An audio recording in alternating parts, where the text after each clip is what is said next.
There are a lot of myths and misunderstandings about firefighters and the fire service in general floating around out there.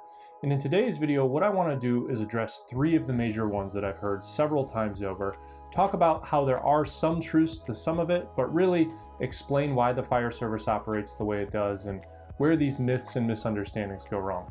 Let's get started. The first one I want to talk about is probably the most common myth or misunderstanding that I've heard out there.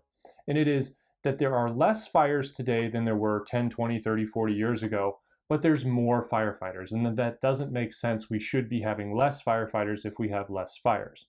Well, to that, I reply with two things. The first is that you are correct. There are less fires overall than there were 10, 20, 30 years ago, and that's a good thing. But what you don't probably realize is that the actual fires that are happening are far more dangerous. 10, 20, 30, 40 years ago, most of the materials in your house were made from more natural materials, wood, cotton, other things like that. In today's world, the materials in your house are generally more synthetic. Just look around your room in your house right now and tell me how much plastic that you see, or a mattress, or a couch, or carpeting, or just general flooring. A lot of it has a lot of synthetic materials that when it burns hotter, it burns faster, and it puts off a lot more toxic fumes and smoke and gases than previous more natural materials did. Now, because of that, that means these fires, even though there are less of them, are far more dangerous. Recently, we had to do a training where I work, where they brought a flashover trailer.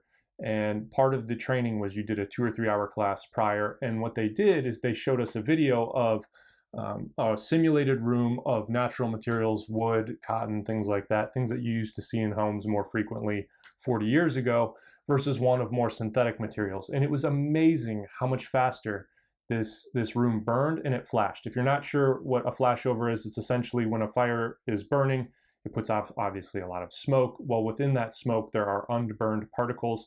And when the temperature in a room or in an area reaches a temperature where all of that ignites at the same time, it's a very dangerous situation. I can link some videos to flashovers and what they are if that's something that you're interested in. But these rooms are flashing, these buildings are flashing, these houses are flashing over far faster than they ever used to. They're just more violent fires. So that's the first thing. The second thing is fire departments the role of a fire department in society is very different than it was 20 or 30 years ago. Ask anybody that's been on the job for a long time. 20, 30 years ago, they didn't really do much else other than fighting fires because there were more fires to fight. In today's fire service, we're integrating more and more with EMS, which is why I recommend to anybody that's looking to get into the fire service, go get an EMS certification, go become an EMT, and preferably a paramedic if you can. They're doing more rescues, they're doing more extrication training. Almost every firefighter I've ever met has some sort of other specialty. They're either a hazmat tech, or they're a tech rescue person, or they're on a SWAT team, or they're a rescue diver, or they're a specialist with extrication. There's so many more calls and so many more things that the fire department is doing, not just in response to fires and incidents, but also with fire prevention, better building codes, which leads to less fires overall. So yes, while you are correct that there are less fires now, the fire department has a lot more to do. They're going on a lot more calls, which I'll address here shortly. And there's much more responsibility within the fire department.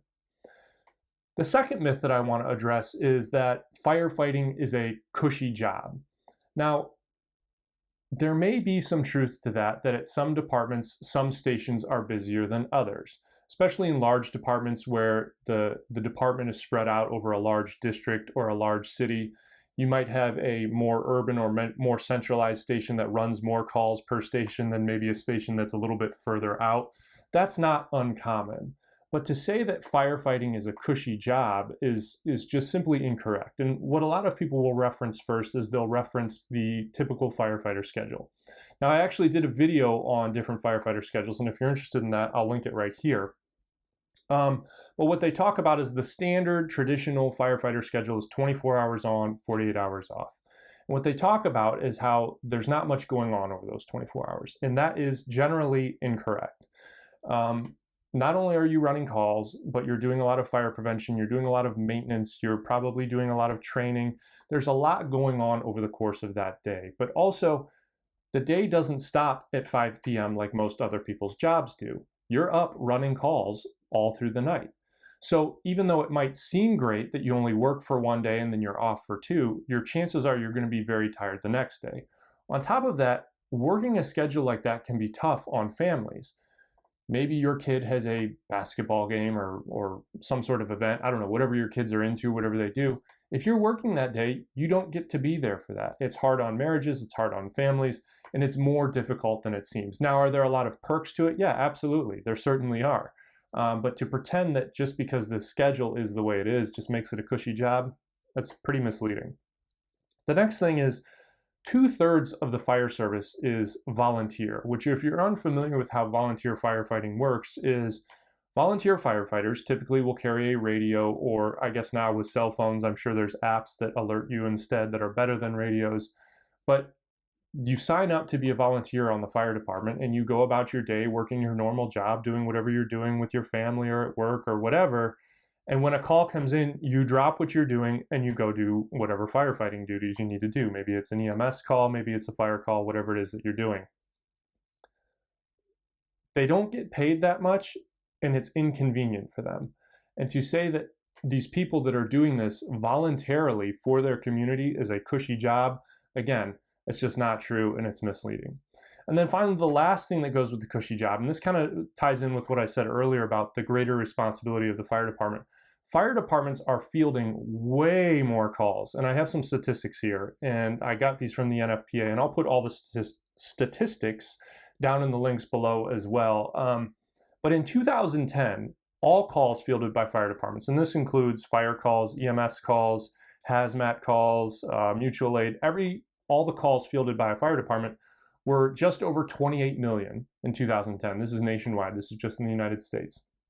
In 2018, it was almost 37 million. So almost 10 million more in just 8 years. Now, at the time of making this video, it's 2021, so I have no idea. Maybe it's gotten up to 40 million. I'm not sure. But fire departments are taking a lot more calls, even though they're not necessarily just for fires.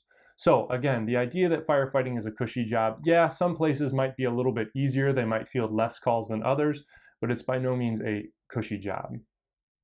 And then finally, the third and final one is that firefighting isn't even that dangerous anymore, which on its face is just absurd. And what a lot of people use to back up this notion that it's not that dangerous is, I'm not sure if it's the Bureau of Labor Statistics or who it is that puts out how many deaths per year, per capita, per job.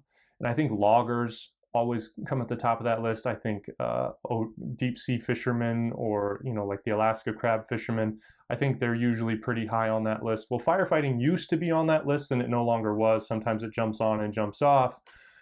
So what people will say is it's not that dangerous because there aren't that many firefighters dying. Well, first off, that's a good thing. You don't want people dying.